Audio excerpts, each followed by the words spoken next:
2 दिन के बाद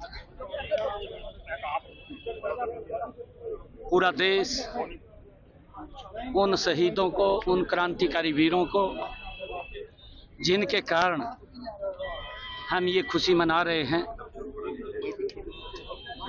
और स्वतंत्रता दिवस उसकी मैं बहुत बहुत शुभकामनाएं और बधाई देता हूं। और हम सबको ये संकल्प भी लेना चाहिए कि हम उन क्रांतिकारी वीरों को, उन शहीदों को तो याद करें, उनके परिवारों की भी चिंता करें। देश के यशस्वी प्रधानमंत्री आदरणीय नरेंद्र मोदी जी ने आज़ादी के जब 75 वर्ष पूरे हुए थे तो उसको अमृत महोत्सव के रूप में मनाने का हमें अवसर दिया था।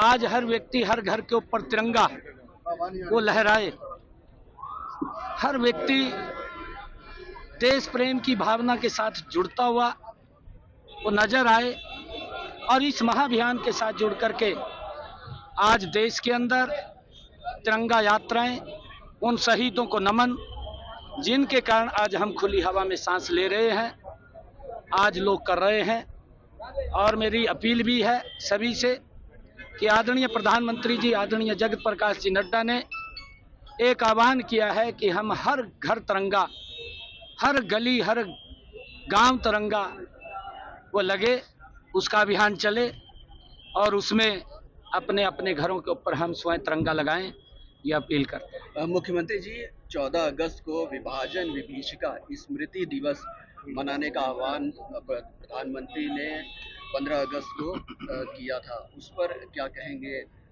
जहां आज़ादी मिली देश को, लाखों लोगों ने जो है अपनी जान दे करके भी बिल्कुल आपने सही कहा है। आज़ादी के बाद पहली बार अगर इस पीड़ा को किसी ने समझा है, नरेंद्र मोदी जी ने उस पीड़ा को समझा है, और उन्होंने कहा है कि कुछ राजनीतिक इच्छाओं के कारण, जिनकी बहुत ज़्यादा प्रबल राजनीति को लेकर के इच्छाएं थी, उन गलतियों के कारण ये देश का बंटवारा हुआ है। और उस बंटवारे में आज़ादी से ठीक एक दिन पहले लाखों लोगों ने इस आज़ादी के दंश को भी झेला है। उनके परिवार बिछड़ गए, बेटियों के ऊपर अत्याचार हुए, बेटियों को, बच्चों को मार दिया गया। वो इस प्रकार का जो दंश था, इस प्रकार की वो जो लोगों ने पीड़ा झेली है, वो दुर्भाग्यपूर्ण है। और उसको लेकर के आदरणीय प्रधानमंत्री जी ने कहा कि हम उन ऐसे लाखों वीरों को, जिन्होंने आज़ादी के उस दंश को झेला है, उनको भी एक दिन पहले हम याद करें।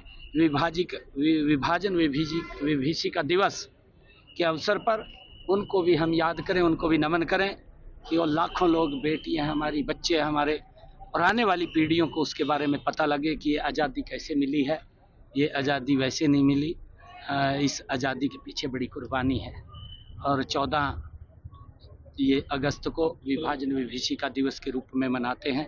15 तारीख को हम स्वतंत्रता दिवस का हर्षोल्लास के साथ सब इस आज़ादी तरफ यात्रा निकल रही है, दूसरी तरफ कांग्रेस लगातार विपक्ष संसद में चलने दे रहा है, को लेकर लगातार आरोप लगा रहा है। देखिए, कांग्रेस के पास मुद्दा नहीं है। कांग्रेस फ्रस्ट्रेशन में है, बौखला चुकी है। 55 साल कांग्रेस ने शासन किया है। आज उस विकास को देख करके कांग्रेस वो अपना मानसिक संतुलन खो चुकी है। वो पुरानी प्रथाओं के ऊपर, जहां भ्रष्टाचार होता था, मोदी जी ने आकर के वो भ्रष्टाचार को बंद करके लोगों के लिए सुविधाएं देनी शुरू की है।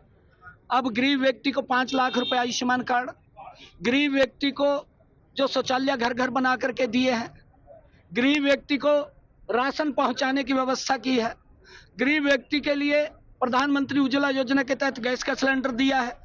ये कांग्रेस को रास नहीं दे रहा। गरीब व्यक्ति का क्यों इतना मजबूती से विकास हो रहा? हमने तो 55 साल में नहीं किया।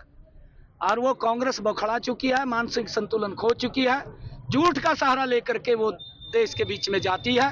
देश के लोग कांग्रेस के उस झूठ को समझ चुके हैं, उसकी हवा निकल चुकी है। पहले इन्होंने कहा कि जब भी चुनाव का रिजल्ट आता था ईवीएम को दोषी देते थे कि ईवीएम खराब है, और फिर कहने लगे कि अगर मोदी जी तीसरी बार बने तो संविधान को खतरा हो जाएगा।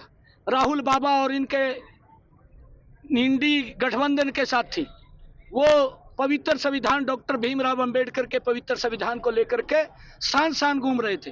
लोगों ने विश्वास नहीं किया, मोदी जी को नॉट आउट तीसरी बार देश का प्रधान सेवक बनाया। हरियाणा में भी तीसरी बार सरकार बनी और अब कहने लगे कि वोट चोरी हो गए। मैं पूछना चाहता हूँ, हुड्डा साहब भी राहुल के साथ वाजमा लेकर बात कर रहे हैं। मैं हुड्डा साहब ਨੂੰ कहना चाहता हूँ, अरे 10 सीटा थी हुड्डा साहब, जो आप 300 से 400 से 500 600 700 1000 10 सीटें थी उससे जीतते हैं। हुड्डा साहब अगर कहीं ईवीएम में कोई गड़बड़ होती तो फिर आप जीतता नहीं थे, वो भी साफ हो जाता। क्यों गुमराह कर रहे हैं? इन्नू राहुल गांधी ਨੂੰ समझाओ, किसी तांत्रिक से इसको दिखाओ, इसका दिमाग ठीक रहे। ये तो काम करें कि राहुल को किसी तांत्रिक के पास ले जाएं और वो तांत्रिक इसका इलाज करे, नहीं झूठ का कोई इलाज नहीं देश ने देख लिया।